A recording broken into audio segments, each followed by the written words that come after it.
প্রিয় ছাত্রছাত্রী, আজকে আমি তোমাদেরকে এই ভিডিওর মাধ্যমে মাধ্যমিক 2025 সালের পরীক্ষার জন্য এবিটিএ টেস্টপেপারে যে সমস্ত প্রশ্নগুলো দেওয়া আছে পেজ নম্বর 274-এ, সেখানে বিভাগ ক খ যে প্রশ্নগুলো দেওয়া আছে, অর্থাৎ এমসিকিউ এবং এমসিকিউ টাইপসের যে প্রশ্নগুলো দেওয়া আছে 1 নম্বর প্রশ্ন সেগুলো আমরা আলোচনা করবো আজকে এই ভিডিওর মাধ্যমে।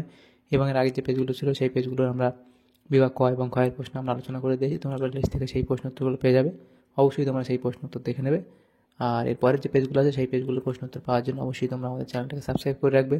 তাহলে সেখান থেকে তোমরা পরবর্তী যে পেজগুলোর প্রশ্ন উত্তর পেয়ে যাবে। তো আজকে দেখো আমরা 274 নম্বর পেজ আলোচনা করব। তো এটা 274 নম্বর পেজ। তো সেখানে দেখো 20টা এমসিকিউ প্রশ্ন দেওয়া আছে। প্রথমে হিস্ট্রিতে বিভাগ কয়ের মধ্যে বলা হচ্ছে একের দাগে সঠিক উত্তরটি বেছে নিয়ে লেখো। 1.1-এ বলা হচ্ছে নতুন সামাজিক ইতিহাস চর্চার প্রধান বৈশিষ্ট্য হলো, সেটা কী হবে? অপশান ক, অর্থাৎ সাধারণ মানুষের ওপর গুরুত্ব দান।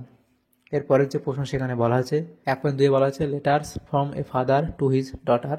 এই বইটি লিখেছেন, এটা হবে তোমাদের জওহরলাল নেহেরু, অর্থাৎ অপশান এখানে গ তোমাদের হবে সঠিক উত্তর।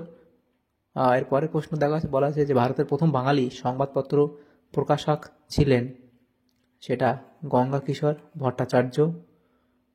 এরপরের প্রশ্ন দেওয়া হয়েছে, দেখো ভারতীয় মহিলা হিসেবে প্রথম MA 1814 খ্রিস্টাব্দে পাশ করেন, সেটা চন্দ্রমুখী বসু, অপশান খ। এরপরে প্রশ্ন 1.5-এ বলা হয়েছে নব্য বৈষ্ণব ধর্মের প্রবক্তা ছিলেন বিজয় কৃষ্ণ গোস্বামী। তারপরে ব্রিটিশ সরকার ছোটনাগপুর প্রজাস্বত্ব আইন পাশ করেন 1908 খ্রিস্টাব্দে। এরপরে তরিকা ই মোহাম্মদিয়া কথাটির অর্থ হলো মোহাম্মদ প্রদর্শিত পথ। নেক্সট প্রশ্ন, সিপাহী বিদ্রোহের সময় ভারতের গভর্নর জেনারেল ছিলেন লর্ড ক্যানিং। এর পরের যে প্রশ্ন আছে দেখো সেখানে বলা আছে যে কি বলা আছে 1.9 বঙ্গভাষা প্রকাশিকা সভার প্রথম অধিবেশনে সভাপতিত্ব করেন গৌরীশঙ্কর ভট্টাচার্য। নেক্সট প্রশ্ন, আধুনিক ভারতীয় চিত্রকলার পথিকৃৎ বলা হয় অবনীন্দ্রনাথ ঠাকুরকে, অর্থাৎ অপশন খ। এরপরে আছে বাংলায় উন্নত লাইনোটাইপ তৈরিতে কৃতিত্ব দেখান চার্লস উইলকিন্স। এরপরে আছে বিশ্বভারতী বিশ্ববিদ্যালয়ের প্রথম উপাচার্য ছিলেন কে? প্রথম উপাচার্য হবে রবীন্দ্রনাথ। প্রথম উপাচার্য কে ছিলেন? রবীন্দ্রনাথ ঠাকুর। এরপরে প্রশ্ন, বঙ্গভঙ্গের সিদ্ধান্তকে গভীর জাতীয় বিপর্যয় আখ্যা দান করেন সুরেন্দ্রনাথ ব্যানার্জি। এরপরে আছে ফ্লাউড কমিশন গঠিত হয়েছিল, এখানে হবে 1938 খ্রিস্টাব্দে, অপশন গ। এরপরে বলা হয়েছে যে ওয়ার্কার্স অ্যান্ড প্রেজেন্টস পার্টি যুক্ত ছিল সাইমন কমিশন বিরোধী আন্দোলনে। এরপরে 1.16 সেখানে দেখো কি বলা হয়েছে, বলা হয়েছে অরন্ধন ও উপবাস পালিত হয় রামেন্দ্র সুন্দর ত্রিবেদীর আহ্বানে। নেক্সট প্রশ্ন, আইন অমান্য আন্দোলনকালে অর্থাৎ 1930 খ্রিস্টাব্দে ধরসানা লবণগোলা অভিযানে নেতৃত্ব দেন সরোজিনী নাইডু, অর্থাৎ অপশান এখানে ক হবে সঠিক উত্তর, সরোজিনী নাইডু। এরপরে প্রশ্ন 1.18-তে বলা হয়েছে ভারতের সংবিধান বিষয়ক খসড়া কমিটির চেয়ারম্যান ছিলেন ডক্টর আম্বেদকর, অপশান খ। এরপরে প্রশ্ন দেওয়া হচ্ছে 1.19-এ ভারত বিভাজনের সীমানা কমিশনের সভাপতি নিযুক্ত হন সিরিল র্যাডক্লিফ। নেক্সট প্রশ্ন, স্বাধীন ভারতের প্রথম ভাষাভিত্তিক রাজ্যটি হলো অন্ধ্রপ্রদেশ, তাহলে অপশন ঘ হবে সঠিক উত্তর। তাহলে এমসিকিউতে এই প্রশ্নগুলো আমাদের আলোচনা হয়ে গেল। এরপর বিভাগ ক্ষয়ের মধ্যে 2 অধ্যায়ের প্রশ্ন আছে, যে কোনো 16টি প্রশ্নের উত্তর দাও, প্রতিটি উপবিভাগ থেকে অন্তত একটি করে প্রশ্ন উত্তর দাও। প্রথম উপবিভাগ বলা আছে দেখো 2.1, একটি বিভাগ উত্তর দাও। প্রথম প্রশ্ন, প্রথম আন্তর্জাতিক নারী বর্ষ কবে পালিত হয়? সেটা হবে কি 1975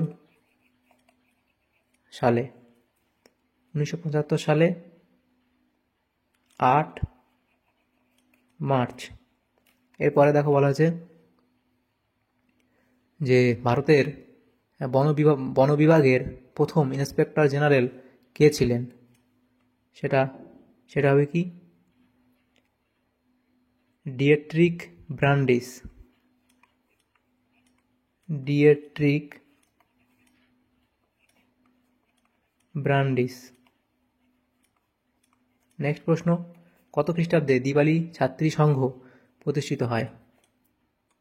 তো সেটা হবে 1926 সালে বা 26 খ্রিস্টাব্দে। নেক্সট প্রশ্ন, স্বাধীন ভারতের প্রথম ভারতীয় সেনাপ্রধানের নাম কি? সেটা হবে কি জেনারেল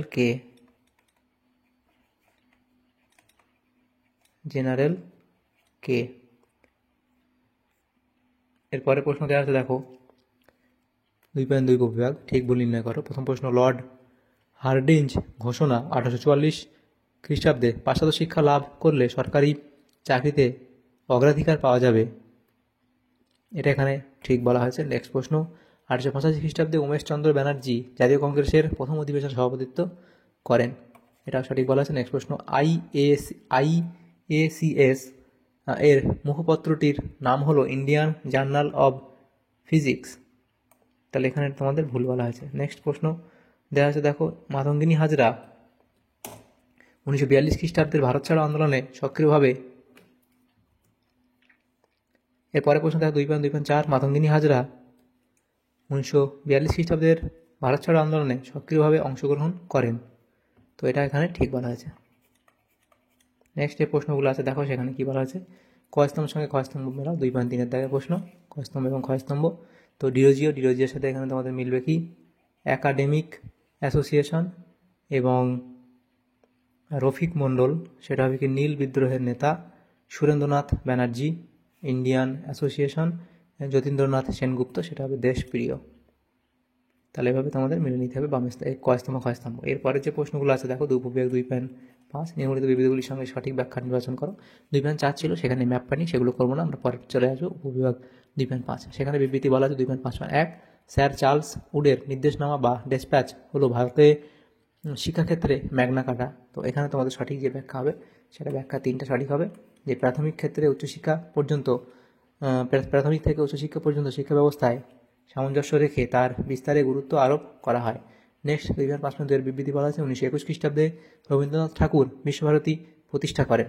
তাও এখানে ব্যাখ্যা একটা সঠিক হবে, প্রকৃতির সংস্পর্শে শিক্ষাদানের জন্য তিনি বিশ্বভারতী প্রতিষ্ঠা করেন। এরপরে প্রশ্ন 2.5.3 বলা আছে বিবৃতি যে মিরাট ষড়যন্ত্র মামলায় কমিউনিস্টদের অভিযুক্ত করা হয়, এখানে ব্যাখ্যা তোমাদের একটা সঠিক হবে, যে শ্রমিক অসন্তোষে কমিউনিস্টদের প্রভাব খর্ব করার জন্য এই মামলায় তাদের অভিযুক্ত করা হয়। এরপরের প্রশ্ন দেখো 2.5.4 বিবৃতি কি বলা আছে, বারদৌলি সত্যাগ্রহ ছিল একটি কৃষক আন্দোলন, এখানে তোমাদের ব্যাখ্যা 3 সঠিক হবে, এটি ছিল বর্ধিত রাজস্ব না দেওয়ার আন্দোলন। তো দেখো তাহলে আমাদের এখানে যে সমস্ত প্রশ্নগুলো ছিল, তো 274 নম্বর পেজে ইতিহাসের ক এবং ক্ষয় বিভাগ ক এবং ক্ষয়ের সমস্ত প্রশ্ন উত্তর আলোচনা করলাম, অর্থাৎ 1 নম্বর প্রশ্নগুলো আমরা আলোচনা করলাম আজকে এই ভিডিওর মাধ্যমে। তোমাদের যদি সামান্যতম উপকার এসে থাকে ভিডিওটা অবশ্যই তোমরা লাইক করবে এবং তোমাদের বন্ধুদের সাথে অবশ্যই শেয়ার করবে বেশি বেশি করে। আর পরবর্তী যে পেজগুলো আছে সেই পেজগুলোর প্রশ্ন উত্তর পেতে অবশ্যই আমাদের চ্যানেলটাকে সাবস্ক্রাইব করে রাখবে। Thanks for watching.